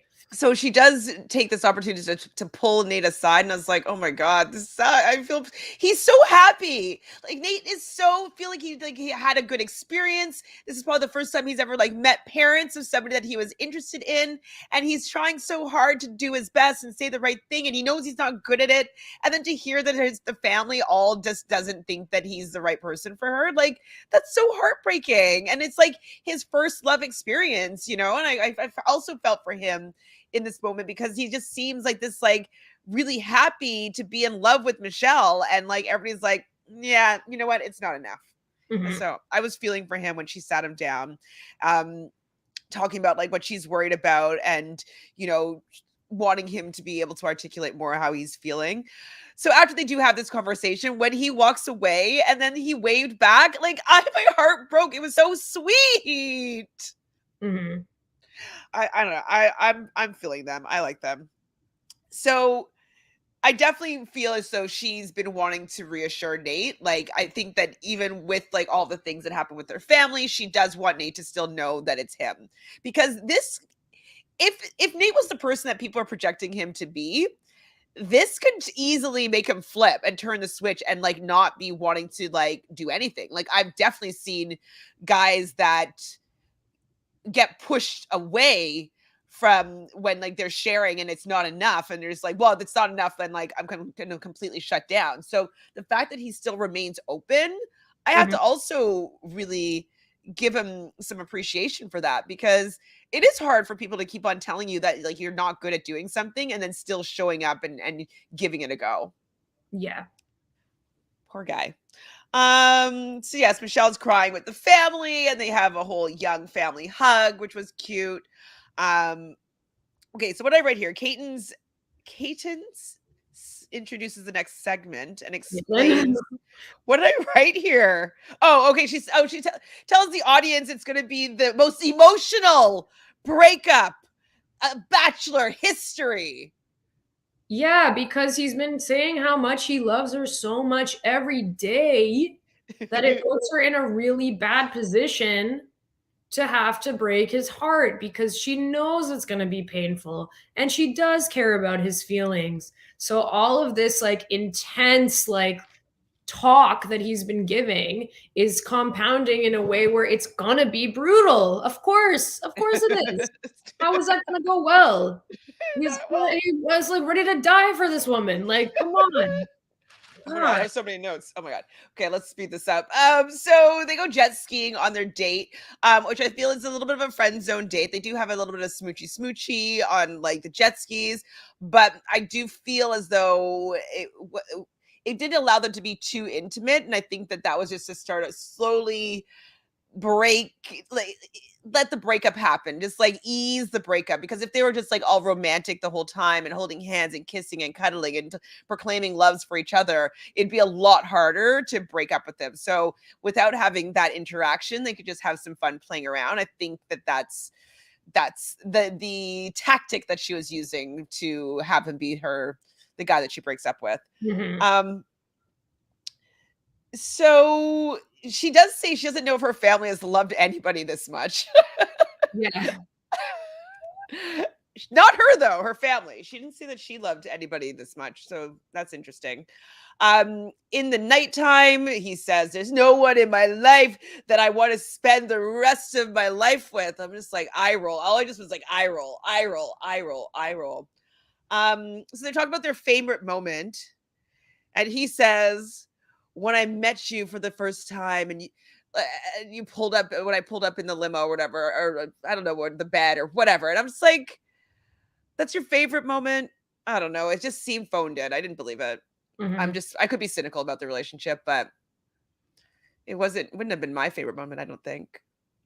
I mean, like the one that she said. With him. Yeah. Well, I guess it meant a lot to her that he took that time to check in. Oh, I see that's another thing too. I was like, no, this is assuring people to do this moving forward. This is setting a precedent. No, Michelle, don't tell him that this was good. This is like Katie saying that she wants to hear all the information from the men in the house. It makes them be all like, so people are going to be doing that all the time now, like reassuring her. Like, so anyways, I didn't agree with hers at all. Yeah. What about the sweatshirt? So did you like the white sweatshirt? No. As a gift? No. To remember him by? From the food fight? The natural fun food fight? Well, it's kind of echoed what Michelle did on her final date with Matt, which was present him. Oh, that's true. The jersey, but Mr. and Mrs. And that ended up getting her eliminated. Well, not the action of giving the jerseys, but maybe don't give an item of clothing on the last date. It doesn't seem to work out in your favor if you give a article of clothing on the final date. Kiss of death. Oh my God. I wrote down, I don't know why I wrote down this fine. The woman I hold dearest to me. Oh gosh, eye roll. And then I wrote as Michelle gonna like break up with Nate or something, and then she's gonna like Nate's gonna rush to the altar or something. Like what's happening here? Like how is this gonna be the most emotional breakup? Or like I thought something else was gonna happen. So you thought the same thing? I did. I was like that woman doing like math meme with all the equations around. I was like, so maybe she breaks up with Nate now, and then Brandon proposes. But then she realizes that she actually wants to be with Nate, right? Like that's where I was at in that exact moment. I was like, how is this going to be like off of what we think is going to happen? Okay, I'm going to write down exactly what I wrote down. Is Michelle going to break up with Nate and then he shows up at the altar? Question mark, question mark, question mark. Like exactly the same thing. Hilarious. Seriously. So I don't even know what I'm writing here. She wants him to express himself. Are we on the Nate date? Okay, yeah. So Nate's never been obviously this certain of someone. This is something though. Like I've never been this certain of someone. I've never been this certain of something. I think that is telling. You know what I mean? Like I think that would mean more to me than last dying breath. I know I keep on saying the same thing over and over again, but it's just like so what I think of whenever I think of Brandon's cheesy lines. But like if someone said to me, I've never been so certain that you are the person that I want to spend the rest of my life with, I buy that more than flowery languages, you know? Yeah. I can see like I can see how like I could see how people who are on the other side of opinion of what we're saying, which is fine. Everybody has their own opinions. If you love Brandon, Chatty Broads loves Brandon, so that's a great podcast for you to listen to because they're very much on that side of the opinion, which is okay. We all have different thoughts. I can see how it sounds like we're maybe making excuses for his behavior or whatnot. But I just think what I'm basing it off is personally, I don't want someone to just tell me things that they think I need to hear.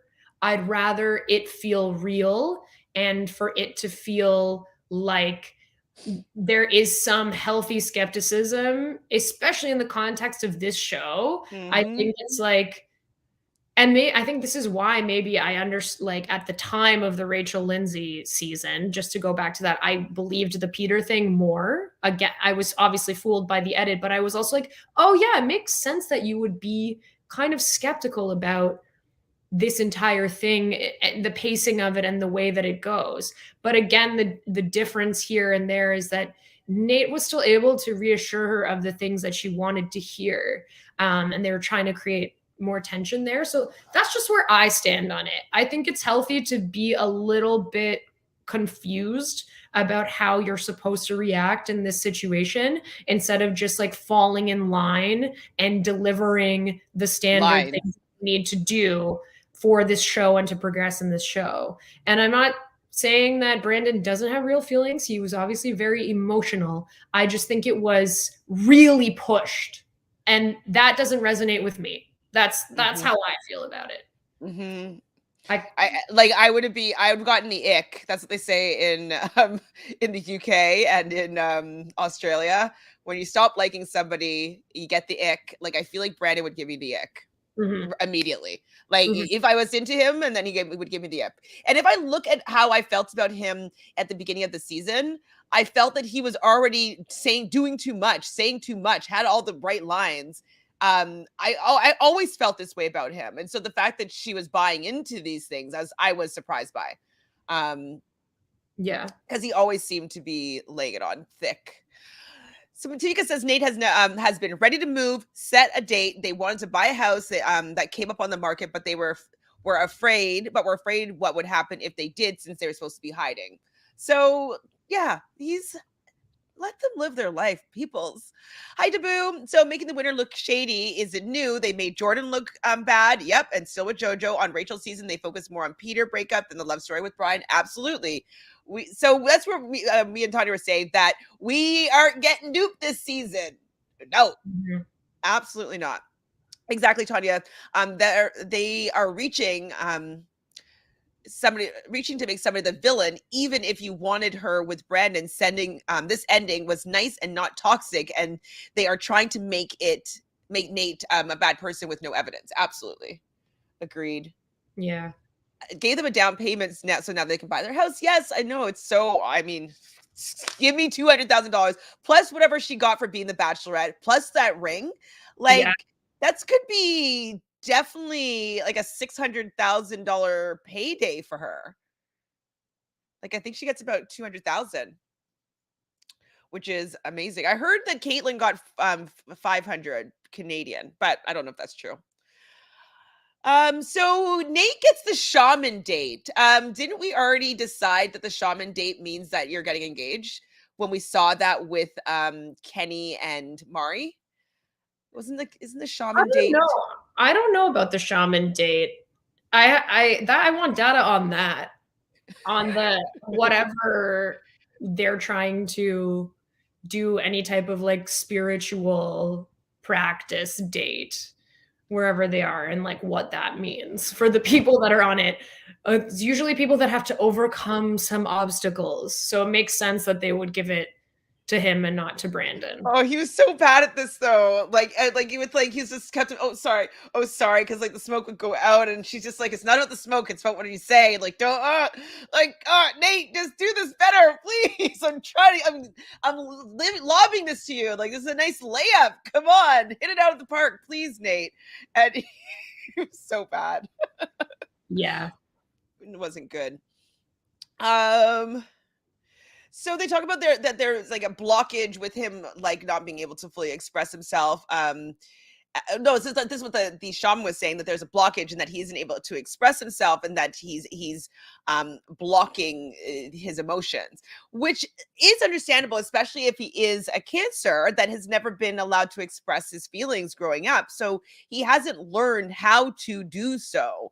And so this is a really big learning experience for him, to learn how to express a lot of emotions that he has as a person that's never been shown how. So hopefully this shaman date will help him out, you know? I definitely thought it was really awkward. And she seemed kind of mad that he didn't do better at this shaman portion of the date. I don't know if she said it was a red flag, but I wrote down red flag. Yeah, it seemed like in a couple of portions, like this portion, and then also when she goes to see him in the room too, I was like, I did think for a moment, is she gonna end things, or like, are they gonna have a serious conversation? Because they pulled the no music underscore, like when there's no music, you're like, what's gonna happen now? Like, what's the tone? How am I supposed to feel? So I was wondering what was actually gonna happen there, sort of. But yeah, I don't know. These these like final dates, they seemed really sped through, and just kind of like they just needed to move it forward, which I actually appreciated, because I was like, let's get to the beach. Let's go. Yeah, right? It's like, let's speed this up. Absolutely. So the night portion of their date, I just like, Nate was saying okay stuff. It was a little bit better, but I'm like, Nate, just shed one little, just give one tear, yes. Nate. I was like, just give one tear. That's all you need to do, is share one tear, and you will win everybody over. She gave him a few tries, actually more than a few. I think like there was probably like 5 moments that he got in the span of this date, which was like before the shaman, during the shaman, afterwards a few times. Like we were needing that thing to occur, or at least like that's what the show wants, right? Like we need that cathartic moment of realization. So they decided to just do that anyways and say that it was fine, but he was not giving.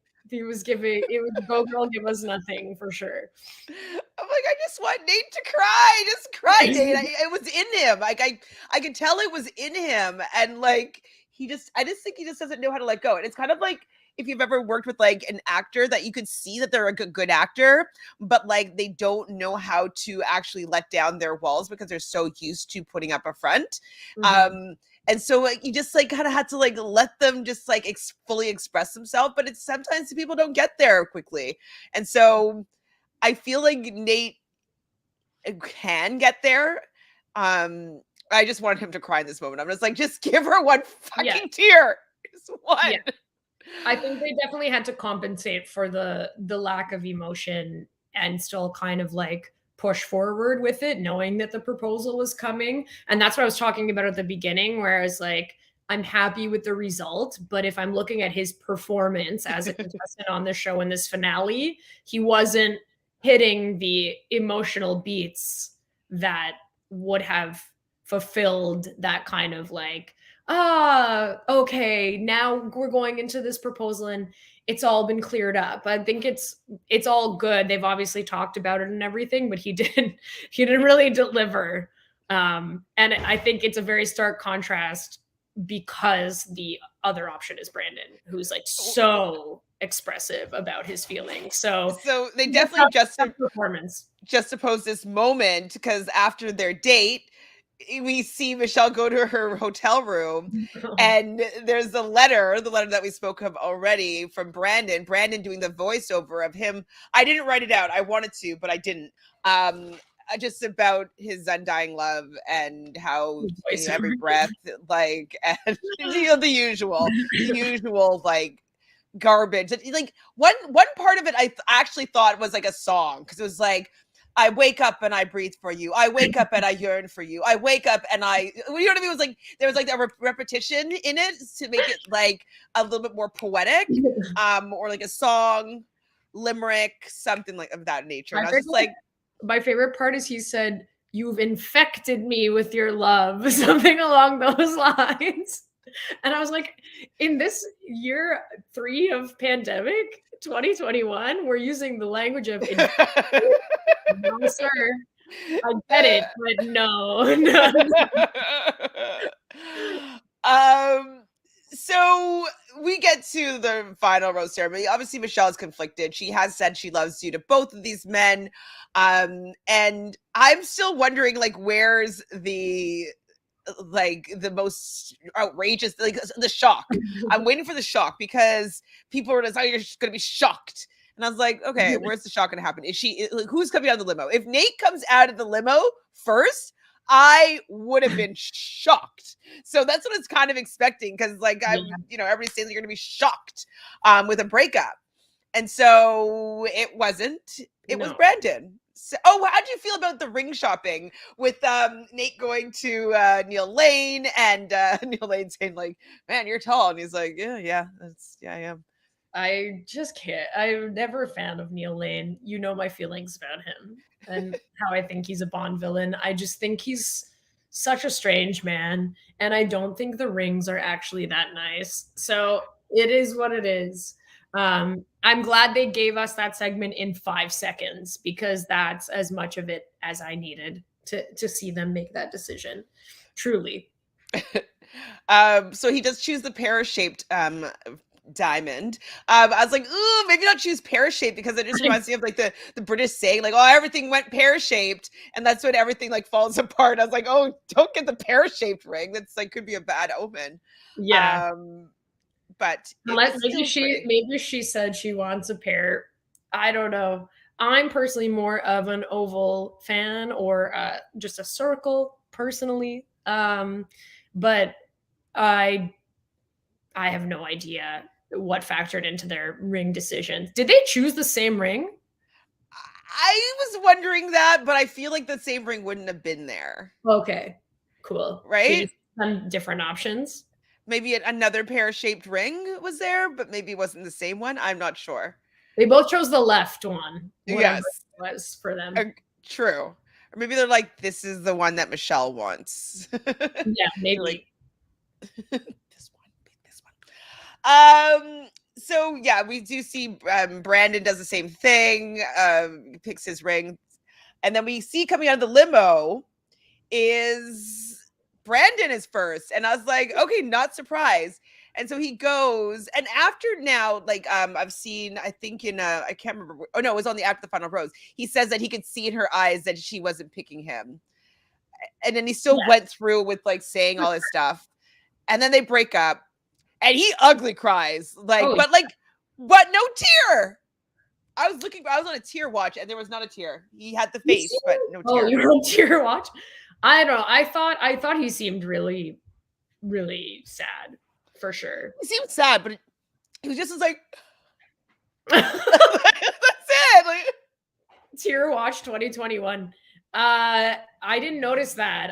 I read his emotion as pretty authentic, but then again, what does that mean watching this show? He was clearly very sad. She did tell him that she loved him, so that I can understand the heartbreak. Mm-hmm. And yeah, he was clearly, and he cried more and more as it went on. Like when they went behind the rocks and embraced, he was like sobbing, like ugly crying. No, but no tear. It wasn't a tear. I don't know. I didn't see one. I could be wrong. I could just be like, I can't see tears from Brandon because I don't believe him at all. But I didn't see a tear. I believe that he was upset. Yes, I do. I just didn't see a tear. I just didn't see one. for the face, you know what I mean? For like the like without a tear, like where is it? I wrote down who is this audience guy? I don't know what he did there, but was he licking the pole? I don't know. Polly Claus. Okay, so Michelle, we see her walking down to the BIP altar. She's still there. Wait, she goes back there for the Nate portion of it all, and Nate comes down. Her vibe is very different when Nate is. I know, like, she's breaking up with Brandon, but like I honestly, it just feels like she's like she just wants to be like in his presence. You know what I mean? Like, I don't know. I felt it was a dramatic shift. I know it was a different energies because of what was going to be happening, but it was palpable, I found. And even though Nate didn't say the most profound proposal, I think that she finds him endearing regardless of how eloquent he is. I think that she is attracted to him trying, him doing the best that he can with the tools that he has. And he got down on one knee and he proposed, and she said, of course. And I believed it. I loved when Tayshia and Caitlin ran over to them, and they seemed really excited to see this happen for her. And I still enjoyed the proposal. I wanted more from it, to be totally honest. I don't know what more. It was clear that she was like, you know, really happy to accept. And I don't think that it's easy to do like a proposal on TV. I think why I wanted more from it is I think it would have provided maybe more like respect for the ending for the people that didn't agree, like to be like, if that proposal really hit, then I think maybe some of the naysayers would have at least been like, well, that was, you know, a really beautiful moment. It didn't like cap it off in the way that I wanted it to, but of course I'm still happy for them and happy that it happened. And I think they both looked good. Luckily we could hear his speaking over the women, so that was nice as well. But yeah, that I just wanted it to be just like, you know, like I needed that little oomph to it to feel like totally complete, but we got what we got. So fair enough. But I really liked when the two hosts ran over and like just like embrace them and like kind of like finally we can be a bit more lighthearted now, like the difficult breakup is over, the proposal's done, like we're done now, we can actually kind of like celebrate this ending. So that was a nice moment. Yes, I definitely.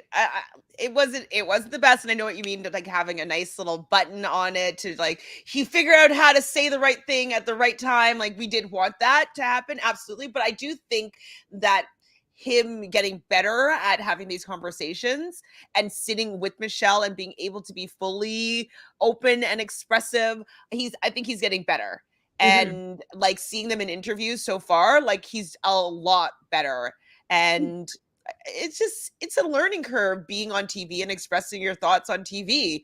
You know, and they've been together for like several months now too, right? Like when did this finish filming? Probably in July, maybe. Yeah, so it's been 6 months or so. They've gotten time to be comfortable, and like now they can actually be public with their relationship, and like it makes sense that in these interviews now we're seeing like maybe a more full picture of what that looks like because they've actually gotten to be together, and like that's wonderful. And yeah, I'm really glad to see a kind of I think it was Lily maybe mentioned this comment earlier, it's just like not a toxic ending, it's just a nice ending. I think she deserves a nice ending, and I'm happy that she found someone that seems like a good match for her, and I genuinely like wish them the best. I hope it really works out for them. Absolutely. So I know that you had to leave in a few minutes, but I do want to get your take on the fact that Clayton comes onto the stage to talk to Caitlin, and they share with him some mean tweets. And so Caitlin says, we got to face some of these fan haters, and they share, as you already said, producer written tweets. What are your thoughts about this? And I'm going to stay on and just like go through the rest of these comments, even though Tanya has to pop off. Okay, so famously not a fan of Clayton. and apparently no one is. So we're all on the same page here. But this segment was ridiculous and unnecessary. I feel like they tried to put it in place to serve the purpose of, I guess, making us feel bad for him, to try and like literally convince us to watch the show next season. Like that was the energy that I was getting. That was like, well, just give him a chance, guys. Like you don't know what's going to happen. And I was like, really? Okay, that means you made a bad choice as your lead, that you have to literally try and convince us to watch the show. That being said, the tweets were ridiculous. And I think he was a good sport about reading them and handling that. Like, that's not nice, regardless of them being probably fake. It's still not nice to just like sit there and like read that. It's not like celebrities reading mean tweets. Like it wasn't that vibe. It was just kind of like callous and like really rude. I've actually seen funnier comments online that I wish they had read, because that would have actually been more entertaining. And lastly, it also seemed like Caitlin didn't even want to do that segment. And she was just kind of like, we just kind of got to get through this, and like clearly had some empathy for him in that situation. So I'm not looking forward to his Bachelor season. I won't be watching it personally, but I don't think that segment was necessary. Like that was, I don't like whenever they read any kind of tweets on these shows, whether it's out of the tell-all or after in whatever capacity, it's always just at someone's expense. Last time it was at Peter and Will situation, like also ridiculous. Like we don't need to do this. I don't know why we do this. Like to fill out the 3 hours, like we just don't make it 3 hours, guys. It's fine. It's okay that you can only have 2 hours for your finale. I don't need a full hour for after the final rose. No. So before you say sayonara, is there anything else you want to say about this episode, this season? You're signing off. We're probably not going to talk about it online for a while. Yeah. I honestly loved Michelle as the Bachelorette. I'm really glad that we got this after the last 2 seasons of Matt and Katie, which were a little bit tougher of a watch. I feel increasingly like conflicted about this franchise. Like, I think also partly why I'm kind of like stepping away. One, I'm not interested in Clayton, but then 2, I just feel like I don't get the same enjoyment from the show that I used to get. I don't know if like I've grown, hopefully, or the show's gotten worse, or both. So I think for me, it's also kind of like a breather for me to just kind of like fill that time with something else, you know, at least for the next season, just because I'm not interested. But talking to everybody in the chat and doing this every week has been so fun. I really, really enjoyed it. So hopefully everyone else did too. And like definitely reality realness will still be happening in some capacity. But it just won't be for this show next season. I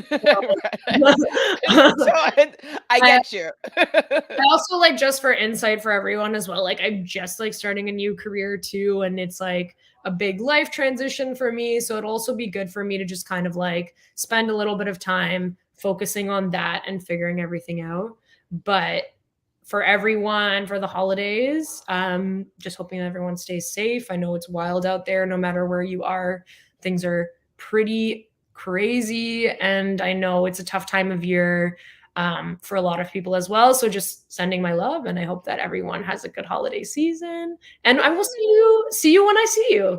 And we'll chat anyways about absolutely all the other things that we're still watching.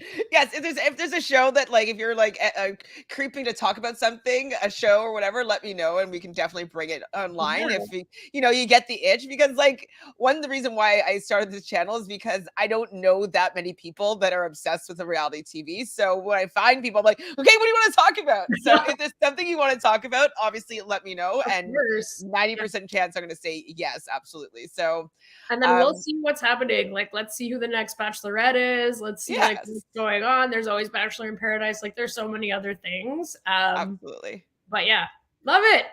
Yay! Okay. Well, thank you so much, Tanya. Have a happy holiday. Safe travels I believe you're going up north, so be safe up north and enjoy your holiday season, holiday weekend. Yeah. Bye. Bye. See you soon. Bye. So that's sad that she has to leave, but obviously it was a really great time talking with Tanya for this whole season and these past few seasons. I find that she's A, really funny, B, has a lot of great insights, and I don't know, I just, as I said, love bouncing, Bachelor Nation news off of somebody that's equally as cynical as the franchise as I am, but loves it in a certain way as well. So just like we can just finish up with the episode. And then I'm going to get to all of your comments as well. I love that Michelle calls Nate her soulmate. I think that's really cute. They actually should get that on cups, get that on t-shirts. Like, I do feel like it's a better phrase than a rest in pizza or whatever the other thing that Peter said. And the mariachi band came back just to say, to kind of button their love from their fantasy suite date. So I still enjoyed the end of their journey together. I felt that Tanya and I were really always fighting off the fans that are obsessed with Brandon and hating on Nate. I really hope that, especially after with all the exit interview and the exit press that has been done, that they see that they actually have something real going on. So fingers crossed that it all works out for them. Loving it. So we get to after the final rose and Brandon's there, and he's so thankful for his support system, and his dad picked him up from the airport. And like, one thing that I thought was a little bit strange, but it was a nice picture, is that Caitlin's like, yeah, like after the breakup, I took this picture of you, and it's like a silhouetted picture of him sitting on a log on the sunset, like looking very sad. It's a little bit of a creeper, Caitlin, but it was a nice photo. And he's like, I will always love Michelle. I want her and Nate to be happy, though. It's like, okay, well, at least you want them to be happy. So that's when he asked her. So Michelle comes and joins him. And it's like, you had to push Nate to get to that point, and you didn't have to push me. And he was supposed to be respecting Michelle's decision. So like, why are you asking that question? That pissed me off, to be honest.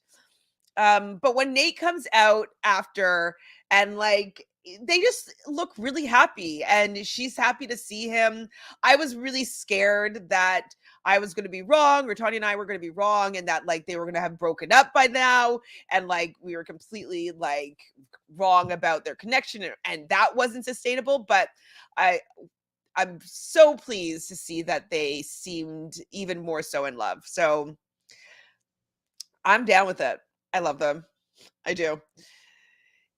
What I thought was interesting that Nate said was that he was witnessing himself fall in love. And I thought that was a really interesting way to look at it, because, everybody's like, oh my God, he's never been in love before. He's never said I love you to someone before. Like, he's not ready. He's never been engaged before. He's never proposed before. And I just like that he was really looking at it as somebody that this is his first experience. And isn't it amazing that maybe his first experience is the real deal, the real thing? Like, it's possible, right? We see a lot of high school sweethearts that get married and they stay together forever, or people that meet on a blind date and they fall in love, get married, and stay together forever. So it is possible. I know as a world, we're a little bit more cynical to love and relationships, but I'm going to believe in the fact that the universe wanted them to find each other, and they have a connection. They were meant to be together, to have at least this part of their life experience together. And I love the fact that he is witnessing himself falling in love for the first time. I think that's profound, personally. We see Nate's mom talking about how much they love Nate, and Michelle even mentions that Nate and her mom text more than she texts with her mom. And I was like, I love that too. Of course I do. All right, let's see what else. Hi, Bean. I haven't said hello to you yet. So, wow, Lauren Burnham is 30 now. She was 25 on our season. Yeah, I guess it's been 5 years. Wowzers. The show ended 3 or 4 months ago, so that might be enough time to decide to relocate. Absolutely. When did they tape the After the Final Rose? Yeah, $200,000 is a nice down payment, especially for Minnesota. I believe they can get a really nice house for like $600,000. So they he gave them a gift because they edited their love story horribly. That's what Tamika was saying, and I agree with that. I agree. The 200,000 moment threw me off for sure. Yeah, they're just like, sorry, you guys are gonna have to be defending your relationship for a while now. We saw what happened with Rachel. Oops. Hi, Andy. Thanks for joining us. It's Paulie. He does security and other things for Bachelor. He has even pulled luggage. I love the luggage puller. Okay, so it's Polly like that. I thought it was Polly like Poly. So it was kind of leaning into like polyamorous or like all things like that kind of Polly. But it's like the name Polly. Thank you, Andy, for clearing that up. It was a Zillow ad as apparently as well. Okay, I missed what you guys said. Sorry. I felt that they were trying to make them last a while by not having a good history with couples. Maybe that's true too. Like they're like, hey, if we force them to be in a house together, they'll be forced to stay together for longer, potentially. Big Brother increased the prize to $750, so Bachelor franchise increased the prize by $200K. Maybe. The show wasn't kind to Brian either. He deserves some money too. I guess he's taking care of hosting one of the Bachelor podcasts. Yeah, so he's hosting a Bachelor podcast, and he also has his own chiropractic practice that they just opened up one in Hollywood, I think. So they are doing fine. And Rachel Lindsay called it reparations. Oh my God, it was Rachel Lindsay, right? Okay, that said that. Hilarious. So Nate was ready to end his lease a few days after the engagement, but unfortunately they have to stay in hiding. There you go. Mm-hmm.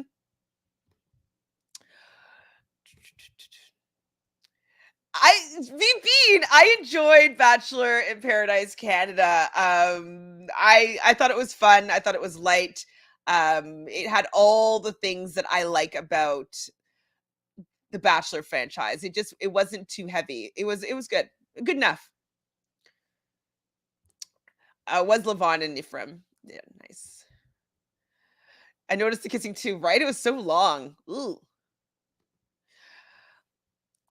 So Tamika says they cut a lot of stuff out. Nate met her dog. Their pups clearly know each other too. It's annoying what producers did to the first Black couple on the main show. Lord have mercy. It's true. Nate's parents divorced when he was 4, and his mom and stepdad divorced within the last 2 years. Her judgment isn't good because they don't like Nate. I'm going to choose to believe Michelle knows her heart more than Bachelor Nation. Absolutely. And like all the footage that isn't being shown on our screen. Hi, Jelly. Jelly says, hi, everyone. I will not be watching the challenge reunion tonight. Okay, yeah, I'm not going to be going live tonight. I have like a holiday dinner plans. And I just don't know if I'll be back in time to watch it and do a recap. So I'm thinking of either doing a recap of the recap tomorrow after I talk about, or after we watch the challenge all-stars, or before. We could just talk about it because it's just going to be the reunion. So let me know, Jelly Donut, what you think. What would you like to do? Or both Michelle and Fanta aren't available this week, obviously, for the holidays. So let me know what you think. Cannot take any more Josh unnecessarily inserting himself in every conversation. That is true. I'm sorry. It's all right. So, yes, we all fell for the producer manipulation, Tamika. I refuse to as well this time. Hi, Sam. Off topic, but Cam and Leroy are pregnant. I know. I saw that. Congratulations to both Cam and Leroy. I saw the post today with the ultrasound photo. Definitely wishing them and their new family the best. I did not know Michelle had a sister. Neither did I. She came out of nowhere, right? I was actually so worried there for a moment they would talk her out of Nate a la Jason Mesnick, and we would have a balcony moment with Sans the balcony. I mean, maybe that's what they wanted. Maybe they wanted like her to pick Brandon and then be like, no, I'm following my heart. Yes, my friend sent me the post earlier today. So happy for them. What a beautiful family. Agreed. Love a little Kate, Cam, and Leroy. That's awesome. Leroy says he couldn't have articulated better, but you could see in his face he was so nervous. I know. I'm just like, I like Nate. Yes, you're the only one thinking that. I don't think that at all. He was so nervous. Yes, he gets nervous when he talks about his feelings, but also in front of the cameras can be hard. Absolutely. It's nerve-wracking. If it's not your natural zone, it's weird. Yeah, let's stop that. I agree, Lily. By the way, why do people think you can never marry your first love? Because it didn't work out for them, because they probably didn't actually choose the people that were right for them their first time around. Exactly, Tamika. That's why I loved their relationship. It seemed more real. It wasn't a fairy tale. They had hard moments. That's real. Absolutely. Definitely, Tamika. It happens every day. You love at first sight does happen. It's not often, but it does happen. 100%. Yeah, one thing Nate said, he never hasn't never said has wait, he has never dated. No, Nate has okay, let me read this properly. One thing is Nate never said he hasn't dated, but just never been in love. Exactly. He's had many relationships, but he's never allowed himself to get there and be in love. And he's never found somebody that he's wanted to be open and share these things with and share his life with. Just because he's maybe selective about his feelings doesn't mean that he doesn't feel them or sharing them. I mean, hi, Stacey. So Nate seems to talk perfectly fine for a living. Isn't he in sales? But it's different talking about a product and not talking like on camera on demand with like producer prompted questions. He might not be savvy in that way. Thank you, Tamika. Marrying your first love happens all the time. Absolutely. Nate isn't fool it. Well, I mean, even if he is, like, let them enjoy their life together for now. Like, if it's something that's only supposed to last for a year, like they were meant to have that life experience together to learn and grow. Hi, Isata. So who cares what edit they gave Nate? They're going to end in a wedding. He's a bit immature, and Michelle would get tired of coaching him to be a better man. This is the thing, though. I don't think that she's going to get tired, because it seems like they've already developed a way to communicate. Like, I feel like their communication styles has increased since the show. He's gotten seemingly better at it. So I don't think that she's putting in that much work. So B-Bean says, good point. You think that Nate would be better at selling himself. Well, he doesn't want to come off phony, right? There's like an element of phony with salespeople.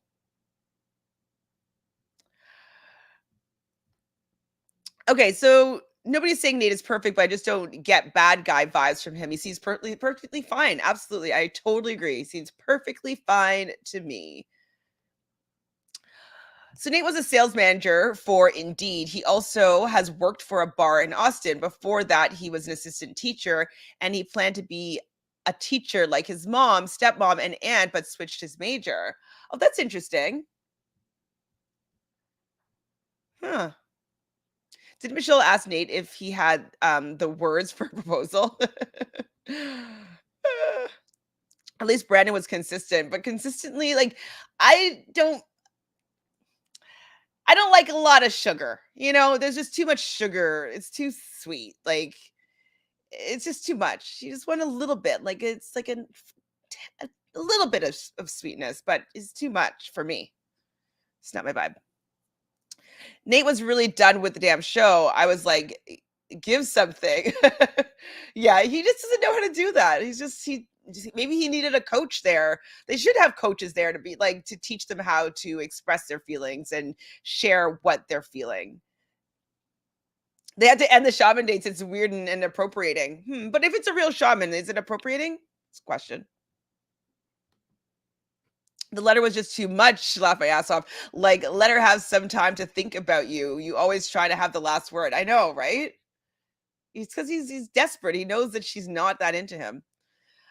Hi, Carolyn. Carolyn was really nervous for Nate. I was nervous only because they kept on promising something to be shocking.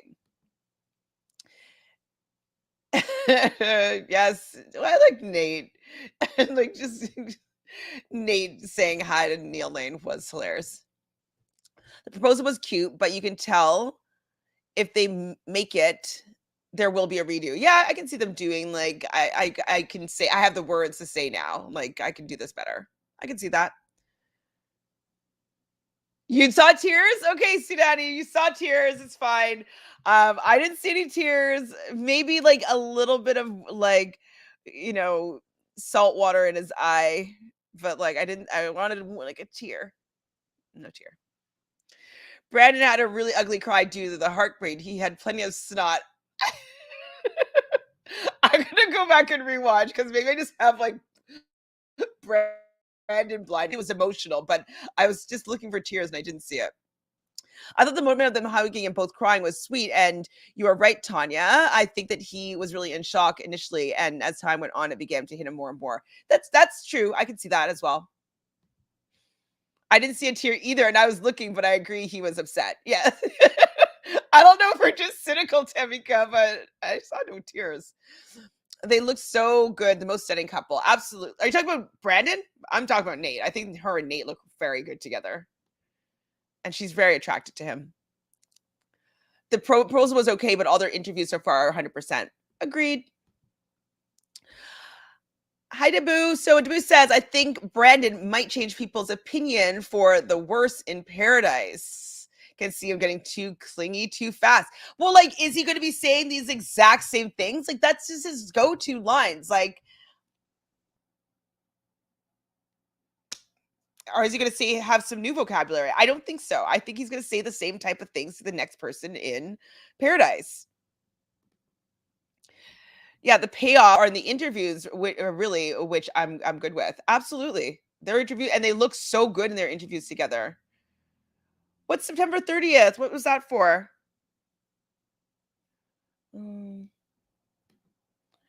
So after the final rose moments were way cuter. They were glowing. Absolutely. They were glowing. They looked just so happy. I love that the families seem to be getting along, which is awesome. I still don't understand why the Polly Claus guy was sticking his tongue to the pole. Maybe, who was it? What was the name of the person that knew who they were? Was it Stacy? Could you explain the tongue to the pole thing for the Polly guy? I don't think it was Stacy, actually. It was somebody else. Who was that? If I can find the person's name. I guess not. Well, I just want to know why they did that. It just doesn't make any sense. I mean, I guess they're trying to be goofy or silly or what, but I didn't get it. So Nate says he's moving to Minnesota. They're already house hunting.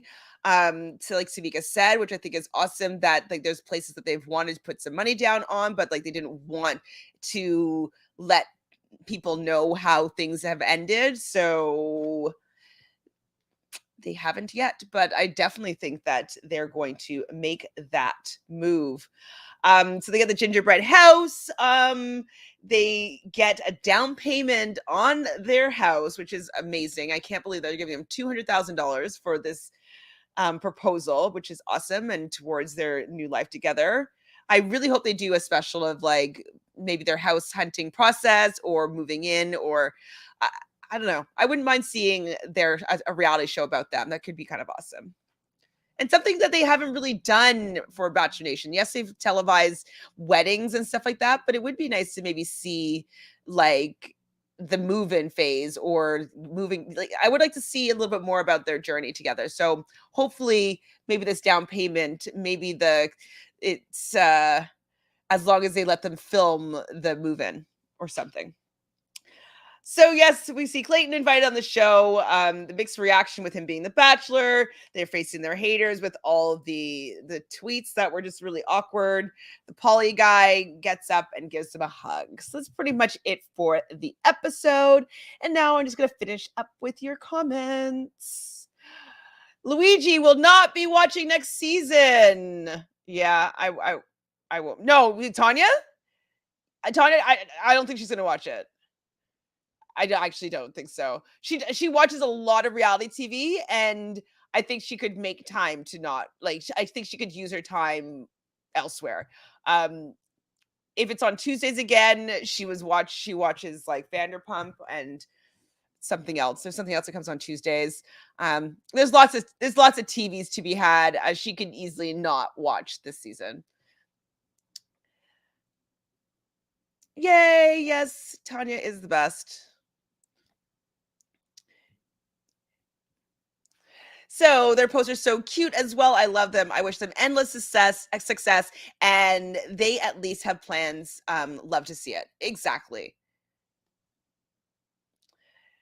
I think they could have done a better way to wrap up Brandon and Michelle's closure. Like you mentioned before, the After the Rose didn't need to be an hour. No, they didn't.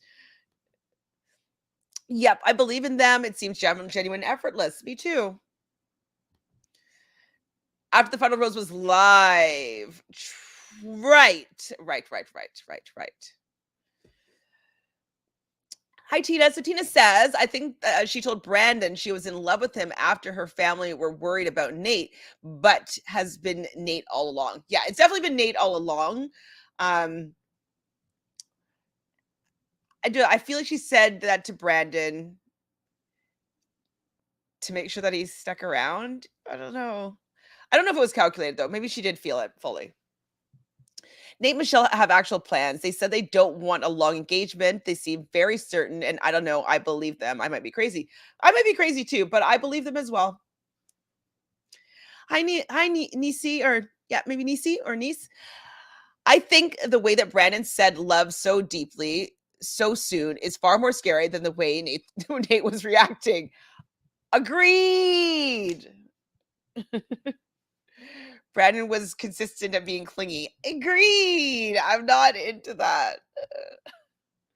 Clayton's season is going to crash and burn. Showing trailers of him saying he got intimate with 2 women is their way of making it seem like it'll be juicy when it will be blah. If that's the best moment, and we had to wait 10 episodes to see that the best moment, like they're reaching for content and viewers.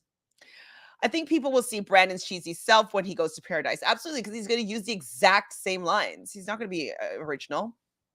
He was sticking his tongue to the pole because it's a reference to a movie called The Christmas Movie. Oh, well, thank you. Because like I was just like, I mean, I've done that before when I was a kid, and then I got really scared because like it actually does stick. And so then I was like trying to like get spit to like get my tongue loose, and then I just kind of ripped it off, and it hurt. So I've done it before, but I didn't understand why I was doing it. So thank you, Nisi, for explaining that. Well, guys, we made it through. We didn't talk about it on the pod, but I had Nate and I had the most points for our draft. So I did win this draft with Tanya. So maybe that's why she doesn't want to play next round, because she would be the loser and I'd be the reigning champion. So it's definitely fun to have the draft. I'm wondering though, I will watch the season, but I'm not going to recap it in this capacity. So I don't know if you guys watch Wit and Rye, but how they do their recaps is kind of like they watch it on, it's seemingly like a laptop maybe, and then they record it. Or maybe they're watching it on their TV and then they record their reactions immediately and then they post little clips. So I'm thinking if I can do that quickly, maybe I'll do recaps like that. and just do like a little video, or just do it on social media, like just like a story, and watch along, and just like do Instagram stories or YouTube stories. I'm not sure.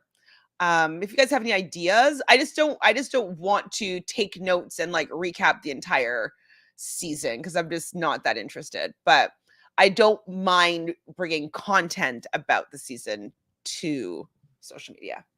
So let me know what you guys think. Thank you, Sidani. Sidani says, great hearing your thoughts on the finale. Chantele, excited to hear what you think of the challenge finale.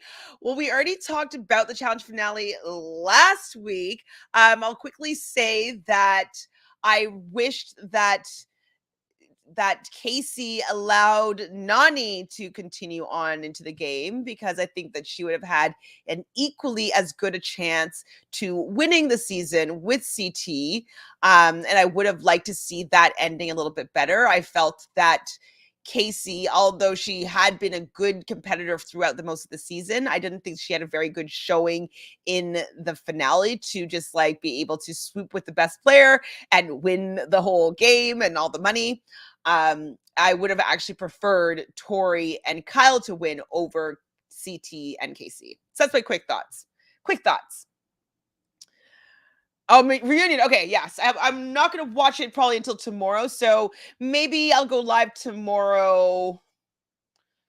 Maybe we'll live tomorrow at 7 p.m. Eastern, and I'll talk about the reunion. I'll think about it. I'm not sure. But yes, I agree. Seeing Nani win would be a great payoff versus Casey winning when her performance was not that great overall. Exactly. Totally agree. So do you guys have any other thoughts about the season of The Bachelorette? I'm sad that it's over. I'm excited to see their life together. I hope the best for them. I want them to get all the endorsement deals. I want them to be modeling. I want them to take advantage of everything that is going to be coming their way. I think that they're a great representation of a Black couple that's coming from the main franchise. This is the first time we're seeing this. We have had Black couples get together on Paradise, but this is the first time, the main show has had this kind of representation. So love to see it. Very happy that the final four was an all Black, but all people of color in the final four, which is definitely a first for the franchise, which was great. I'm hoping now that the season's over that, we'll hear a little bit more from Rodney, and maybe, he's going to get into the conversation about, maybe he's going to get a podcast or something. Like, I do want to see more of Rodney. I want to see who they choose for their next Bachelor and their next Bachelorette, because I'm not really plussed about Clayton.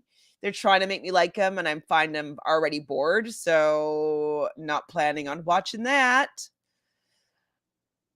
So that's all that we have for you today. So if you haven't already subscribed, please do. We're definitely trying to build a community of people that love talking about reality TV. Like I said, I started this channel because I didn't really know that many people in my real life that enjoyed talking and watching about reality TV. It was always like my dirty little secret. And so I love that there's a community of people that does as much research and knows what's going on in this world as I do. So I love talking to you guys about all these different shows. And actually, if there's a show that you would like me to cover, other than obviously the next Bachelor, let me know. I will be doing The Amazing Race next year. Definitely going to be doing Celebrity Big Brother. Trying to figure out if I want to do a daily live feed and then do the episodes. I'm not sure in what capacity I will be doing that, but definitely will be doing a cast reveal probably next week for The Amazing Race. And then as soon as we find out about Celebrity Big Brother, we'll do a cast reveal and a draft of some sort for that as well. What else is around? I don't even know. Is that it? Thank you, Sidani. Sidani says, hope you have a good night and happy holidays. Happy holidays to everyone as well. Whatever you celebrate with family, friends, or if, with the climate of this world, you're doing it over Zoom, just as long as you're happy and spending time with the people that you care about. I wish you guys all the best. And if there's no more thoughts about The Bachelorette, I'm going to say good night. We'll see you next year, most likely, maybe not until like March or so, till we see the next maybe Bachelorette. So hope you guys are doing well, and we'll see you next time. Bye.